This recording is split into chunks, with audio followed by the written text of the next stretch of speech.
فيا حي يا قيوم يا الله ربنا إليك توسلنا بخير البرية يا حي يا قيوم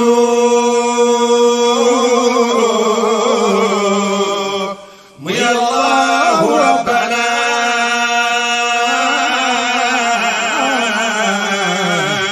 إليك توسلنا بخير البرية يا حي يا قيوم يا الله ربنا إليك توسلنا بخير البرية يا حي يا قيوم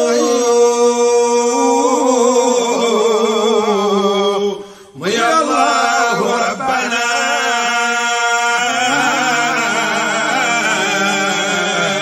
إليك توسلنا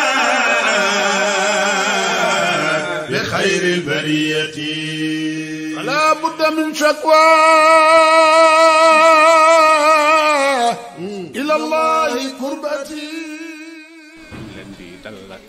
We again once more time welcome you to Tivaouane. This is your second city. The entire community is really happy to have you here today because this is a symbol of generosity and kindness as well, fraternity as well. Because time is really short,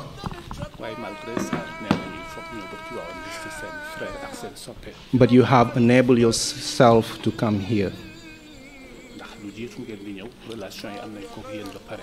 Before you come here, the relationship already started. Each country that is present here has a close relationship with Senegal. That's the reason why whoever steps in this country understand that this is the second city. And without any further ado, what we can really give you after we have opened our heart to welcome you in our eyes. And the exact word in Arabic is ala rasi wal ayn. Those who speak Arabic in this assembly will understand that.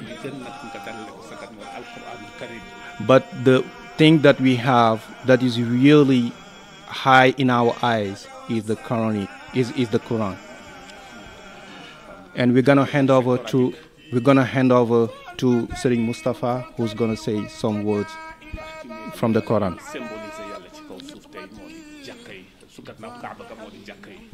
After the Kaaba, the home of Allah on earth are the mosque. Yeah. And as Quran said, وَأَنَّ الْمَسَاجِدَ لِلَّهِ فَلَا تَدْعُوا مَعَ اللَّهِ أَحَدًا. The house, my house, is for me, and I want to hear my words when you enter my house. أعوذ بالله من الشيطان الرجيم.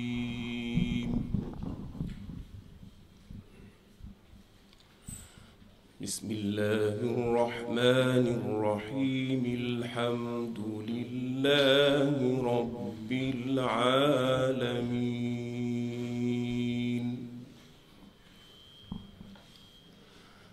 الرحمن الرحيم. مالك يوم الدين.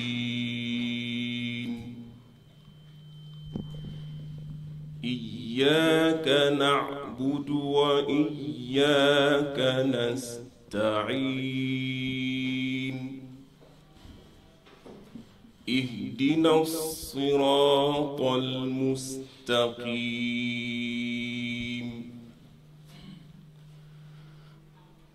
صراط الذين أنعمت عليهم غير المغضوب عليهم ولا الضالين.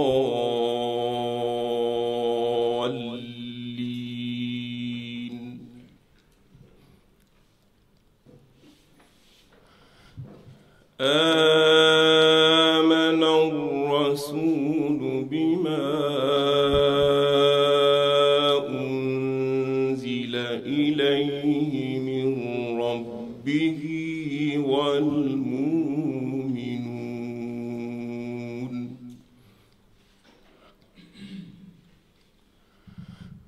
كلنا آمن بالله وملائكته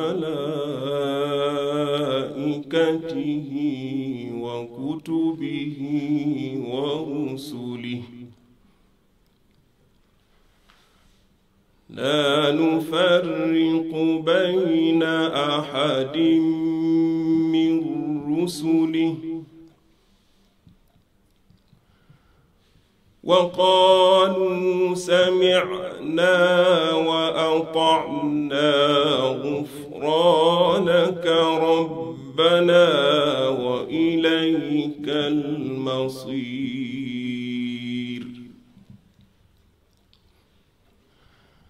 لا يكلف الله نفسا إلا وسعها لها ما كسبت وعليها ما اكتسبت ربنا لا تؤاخذنا إن نسينا أو أخطأنا ربنا ولا تحمل علينا إصرا كما حملته على الذين من قبلنا ربنا ولا تحملنا ما لا طاقة لنا به ربنا ولا تحملنا ما لا طاقة لنا به واعف عنا واغفر لنا وارحمنا واعف عنا واغفر لنا وارحمنا أنت مولانا فانصرنا على القوم الكافرين. صدق الله العظيم.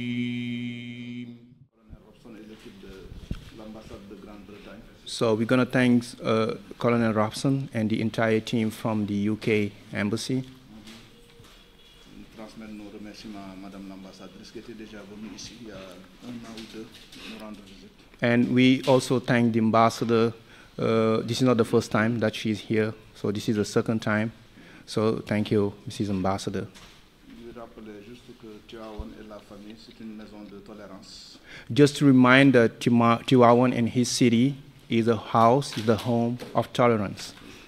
Ils sont ouverts et disposés à nouer tous les partenariats féconds. And we are really open to build any type of relationship. Ils n'altéreront pas leur engagement et leur foi, c'est la seule limite. Yeah, that will not alter their faith and what they believe in. Voilà. Yeah. L'islam mooy diine tolérance, donc il faut nga gëm téere yëpp sax. And the verse that was recited by Serigne Mustafa is really laying the ground and is lined with exactly what we are gathering today. Injil, all the books that are coming from Allah, whether it's Injil, Quran, Tawrat, and so forth. That's the verse that he has recited. لا نفرق بين أحد من رسول. We're not surprised about the warm welcome, because since we've been in Senegal, we've been made to feel very welcome. We arrived on Saturday, and since then we've been really well looked after by the Senegalese people. You said to me just earlier on that I'm from both the United Kingdom and Senegal. Yes. It feels like I'm from Senegal now, Yes. given how warm the welcome has been, so thank you. The delegation here is a delegation from the Royal College of Defence Studies in the United Kingdom, based in London. But although we talk about defence studies, we try not to talk about military. The idea being that we want to bring together people from all backgrounds, lots of different countries, genders, religions, to come together and to look at the challenges that are facing the world at the moment, ranging from climate change to the rise of artificial intelligence. And you'll see that the delegation are not, and I'm going to be slightly rude, not the youngest of people, they're experienced. They've got lots of background experience, lots of knowledge, and the sharing of knowledge at the Royal College of Defence Studies is what's so important. There's 110 people on the course from nearly 50 different countries. Every continent is represented. And in fact, over the last couple of years, we've had a number of Senegalese officers on the course. And it's that exchange of ideas, that exchange of opinions, that sharing of experience that hopefully, inshallah, as we move forward, will allow us to deal with some of the problems that the world is facing. And I think that chimes very much, from what I've read, with what the Brotherhoods here in Senegal tried to do. And certainly in our preparation, we've done a lot of reading about this. So it's really important for us, having read it on a piece of paper, to now come and meet you and meet some of the people that we can now ask you face to face about that really important role that you play in the social and religious cohesion of Senegal. ci association bi ñu toll ci lu tolloo 50 pays ñooy ñi nga xamante ne ñoom ñoo bokk ci association bi li leen yitteel nag lenn rek la mooy xool défi yi nga xamante ne àdduna bi mi ngi koy jànkonteel moo xam ci wàllu changement climatique la moo xam ci wàllu ni nit ñi di jëflantee la nee na ci loolu ñoom la ñuy yëngatu ut ci ay solution nee na boo xoolee groupe bi nag da ngay naan ay xale ñoo ci nekk ak leneen mais moom du wax waxu xale li muy wax mooy waxu expérience nee na expérience bi nga xamante ne ñoom am nañ ko nee na nag li leen yitteel du génne ay idée kese waaye c'est changement d'opinion dañuy waxtaan ci opinion yi waxtaan ci lépp nee na loolu moo tax nag ñoom bi nga xamante ne ñu ngi ñëw Sénégal xam bëgg nañu intéressé wu xam ci ñun rôle bi nga xamante ne moom la ñuy jouer ci lu jëm ci wàllu cohésion sociale mooy nan lañ ban rôle la nga xamante ne moom la ci suñu communauté bi di jouer. Thank you very much for having us, and really impressive to see the building, and I was wondering how such a building is financed. Is it through private donations, or is it with state funding, or is it diaspora money? I would love to know how it was financed.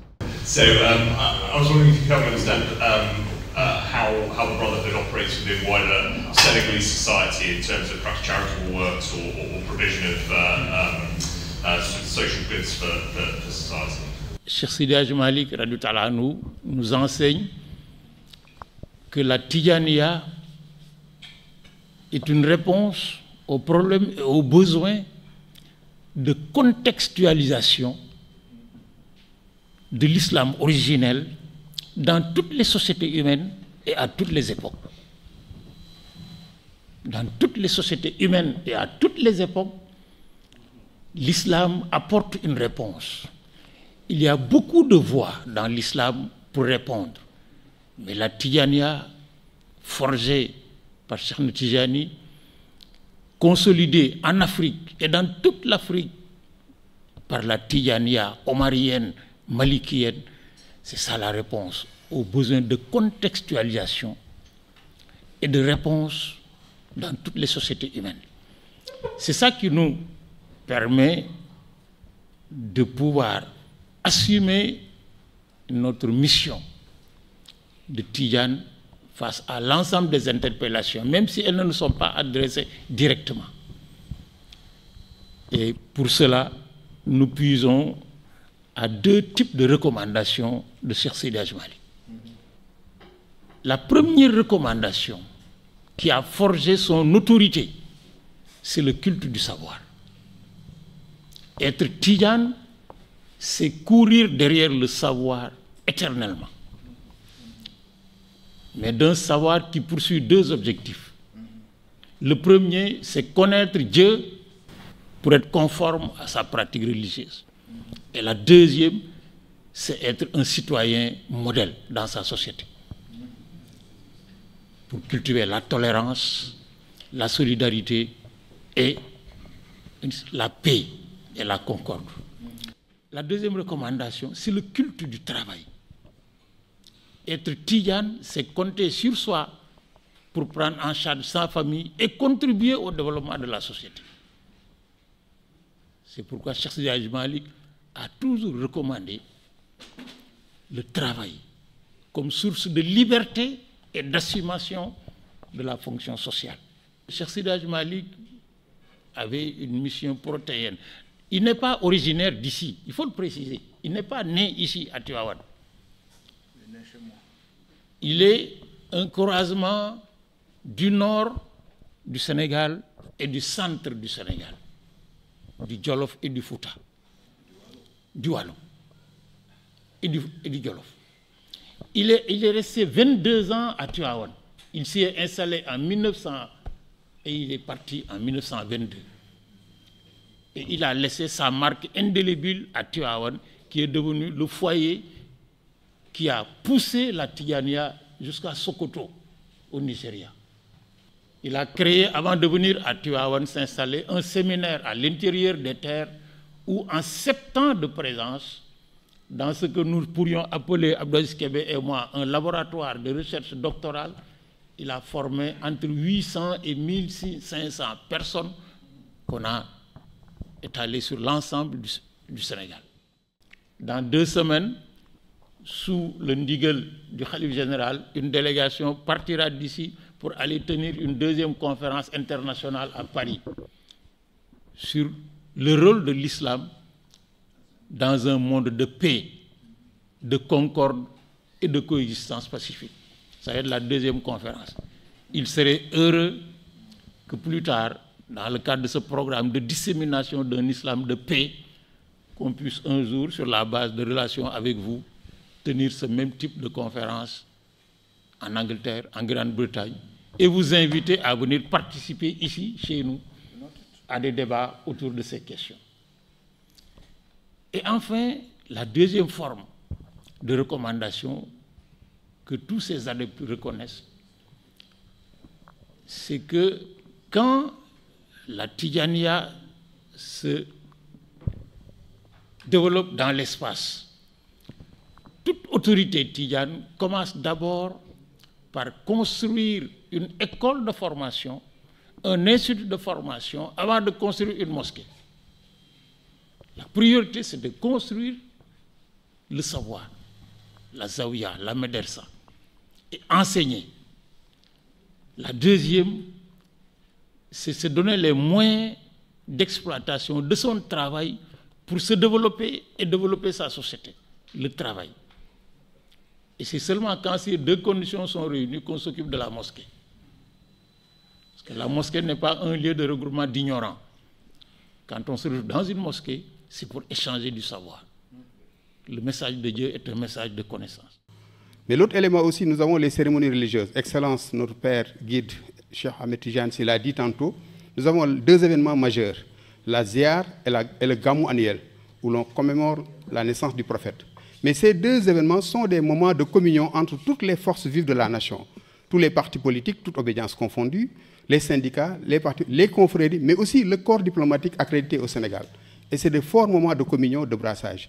Les religieux, au-delà de cette fonction, ont un rôle de régulateur. Beaucoup de crises ont été résolues à Tivaouane par nos grands, je vous citer Mme Abdou Aziz Sy Dabakh, conflits multiformes dans le domaine éducatif, scolaire, énergétique, même des conflits entre deux pays, le conflit Sénégal-Mauritanie. Donc voilà un peu le rôle de ces régulateurs sociaux. Le rôle du Sénégal, surtout pour la stabilité, c'est les confréries qui ont joué une grande partie. Le deuxième point, quelqu'un l'a posé, sur le modèle de financement. Vous avez reçu un document.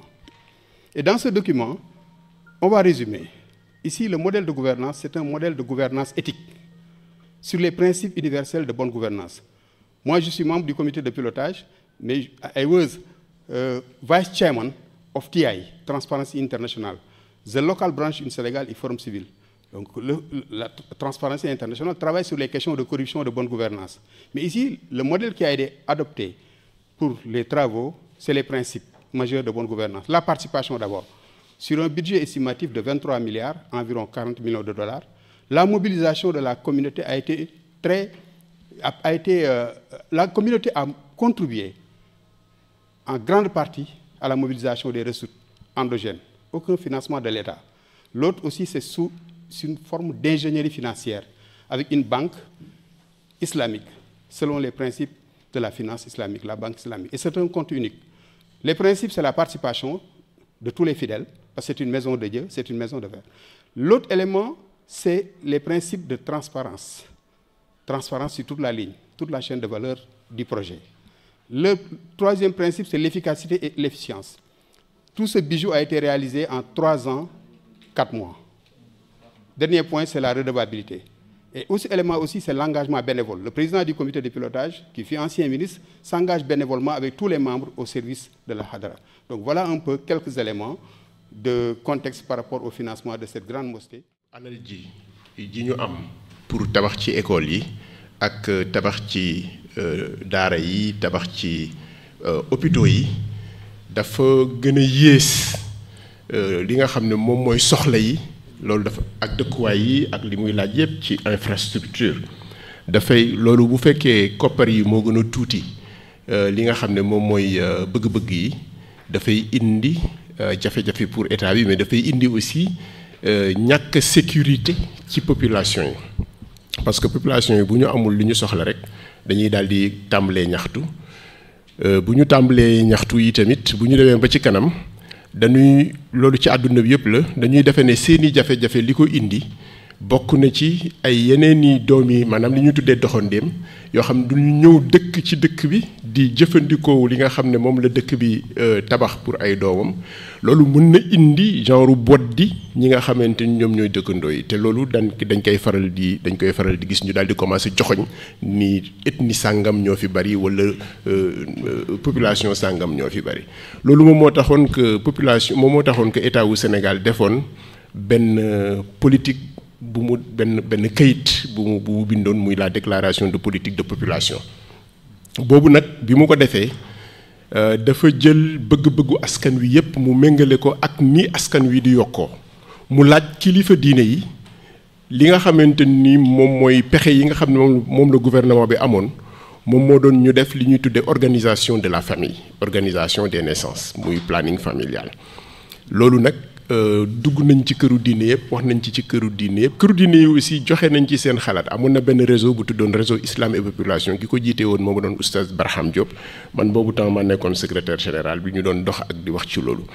donc gouvernement bi état du Sénégal gis na ni loolu problème la jéem na ci solution mais est-ce que am na ci solution loolu leneen la mais dans tous les cas li nga xamante ni moom mooy inquiétude yi question bi génnee inquiétude la yu ñu war a duut baaraam parce que réew ak kër ñoo yem rek kër gi bu fekkee ñi dëkk ci kër gi ñoom ñoo ëpp poosu borom kër gi dafay daal di nekk problème.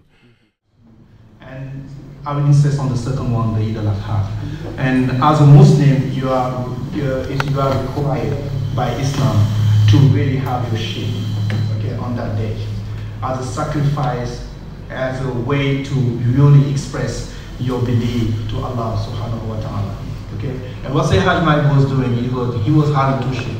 First is to be in line with what Allah has recommended on him. But the other thing is that ship is for non-Muslims, maybe his friends, but also the government who is being represented here by his representative. So, and that ship on that day, he was really having meal on that day and give it to people, just to show how generous he was and in line with how we can interact with other people that are not in the same. I am Rear Admiral Dainton. I'm leading a delegation from the Royal College of Defence Studies based in London. And this week we've come to visit Senegal in order to find out a little bit more about the wonderful, colourful history of this wonderful country. Today we've visited the Brotherhood here at the Grand Mosque in order to find out a little more around the importance of the Brotherhood in the social cohesion of Senegal. So far we've had a wonderful 2 days, another few days to come, and we're very much looking forward to continuing to explore this wonderful, exciting country. Thank you.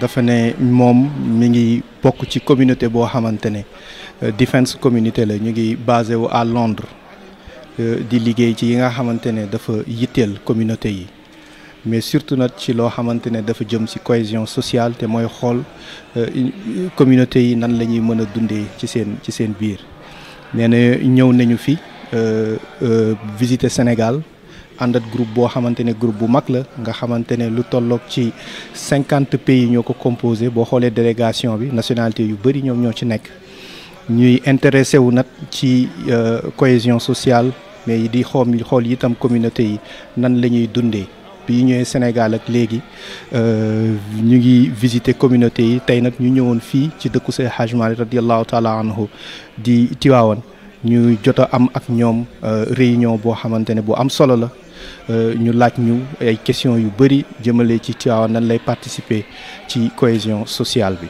donc fa tabarakallahu ñu waxtaan ak ñoom ñu jël question yu bëri ci ñun fa tabarakallahu ñu am satisfaction ci daje ak njaboot ji daje ak communauté bi ñu waxtaan ak ñoom ci piste de collaboration yoo xamante ne war nañ ko mën a am ak ñoom donc daal am nañu satisfaction bu mat sëkk ci réunion ak question yi nga xamante ne jóg na fi di ay question yu am solo te yaakaar naa ne bu ñu delloo fa tabarakallahu lu ñu bëggoon am nañ ko.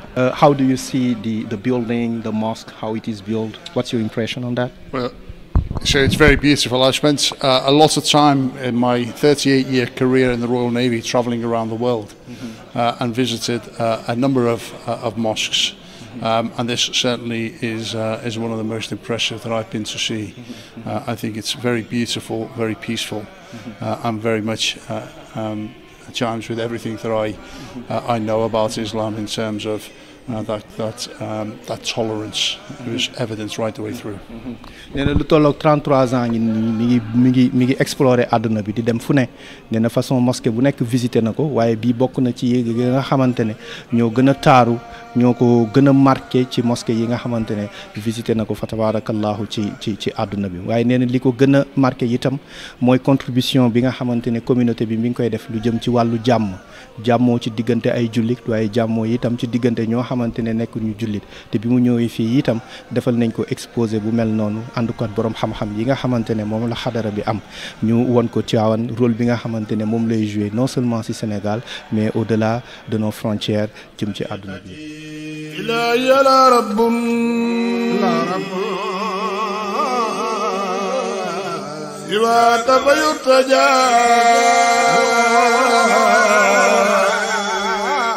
إنك فاش الحمد عند الخليقة إلهي يا رب سواك فيلتجا فإنك فاش الحمد عند الخليقة وأنت إلهي باس يدي في الندى وغير مضال يا إلهي بحكمتي وأنت إلهي باس يدي في الندى وغير مضاد